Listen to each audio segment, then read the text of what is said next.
अज्ञान व्यक्ति से कोई बोले गंगा मैया की जय, बोले सत्य सनातन धर्म की जय, बोले वैशाख महात्मा की जय। पतित पावनी कलिमल हारणी मंगलकारिणी मोक्षदायिनी माँ गंगा मैया का ये पवित्रतम तीर्थ हरकी पैड़ी ब्रह्मकुंड है। वैशाख का पावन महीना चल रहा है। वैशाख के महात्मा के 18वें अध्याय पर हम पढ़ते हैं। व्यास शंख मुनि से प्रश्न करो।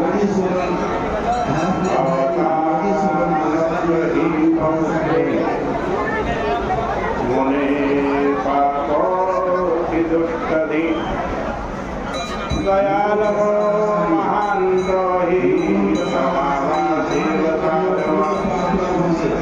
हे मुने, आपने मुझ जैसे पापी दुष्ट बुद्धि वाले पर बड़ा अनुग्रह किया। महान लोग साधु पुरुष स्वभाव से ही दयालु होते हैं।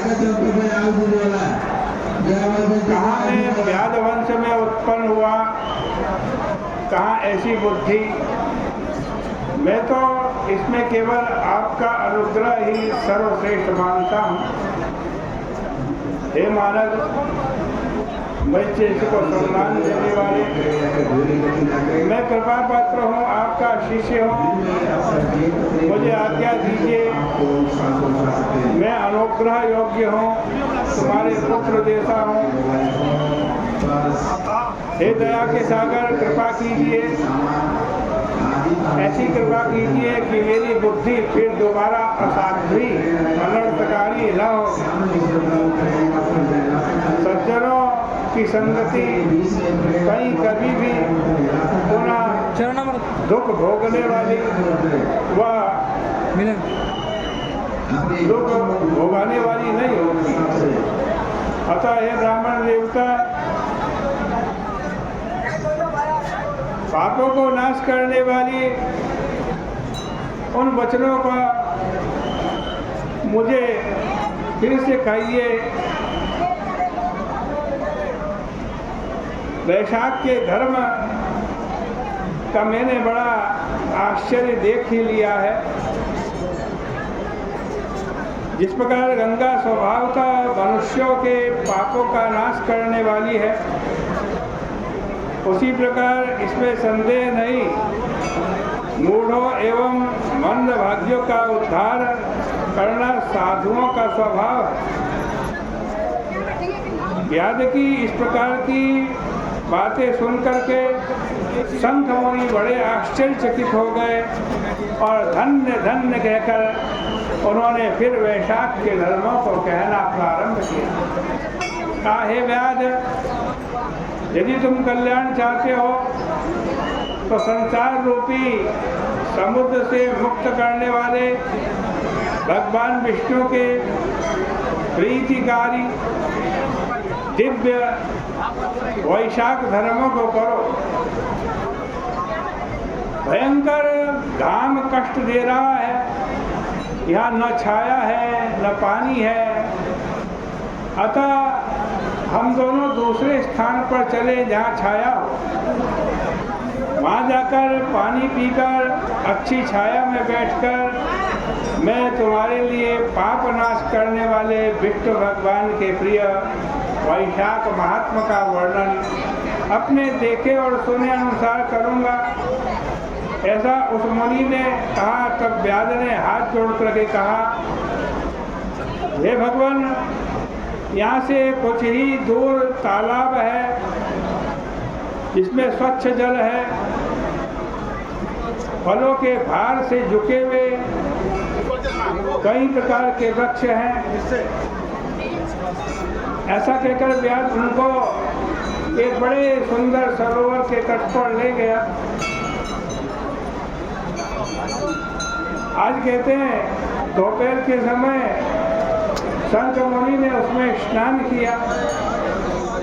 तत्पश्चात वस्त्र पहनकर मध्याह्न की क्रियाएं पूर्ण करके तदनंतर देवताओं की पूजा करके आलस्य रहित होकर श्रम को दूर करने वाले स्वादिष्ट केत के फलों जिसे व्याध लाया था खाकर सुखपूर्वक बैठकर धर्म में लगे हुए उस व्यास से पूछा, हे धर्मकर्तर, सबसे पहले मुझे तुम्हारे लिए क्या कहना है, पूछो मुझसे।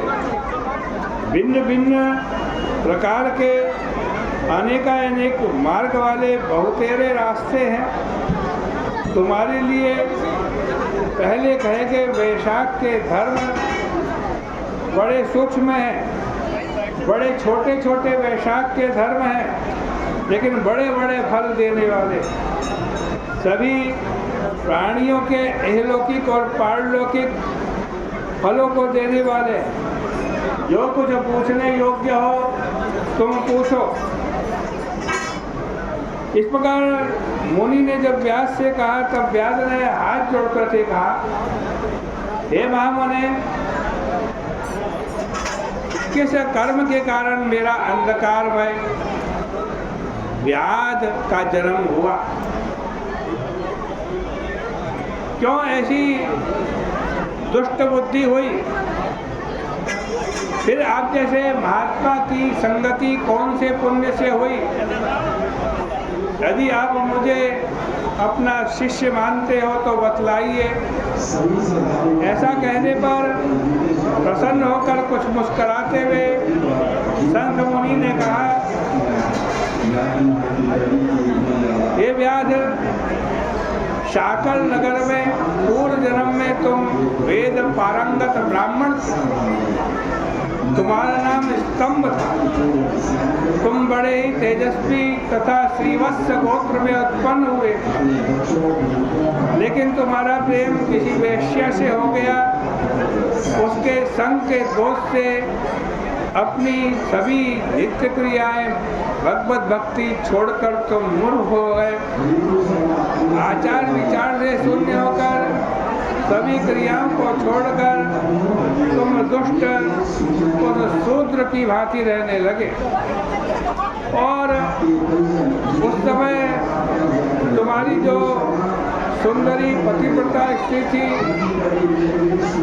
वो तुम्हारे साथ रहती थी, तुम्हारी भी सेवा करती थी और वेश्या की भी सेवा करती थी। तुम दोनों बिस्तर पे सोते, वो नीचे सोती। वेश्या के मना करने पर भी दोनों के हित कार्यों में लगी रहती। इस प्रकार पति के सहित पति की शुश्रूषा करते हुए इस पृथ्वी पर उस दुखी ब्राह्मणी का बहुत समय व्यतीत हो गया। किसी दिन पति ने मूली के साथ भैंस का दही खाया और शूद्रों के धर्म के अनुसार तिल मिलाकर निष्पाव खाया। उस अपत्य खाने से तुम्हें विरेचन हो गया, दस्त हो गया।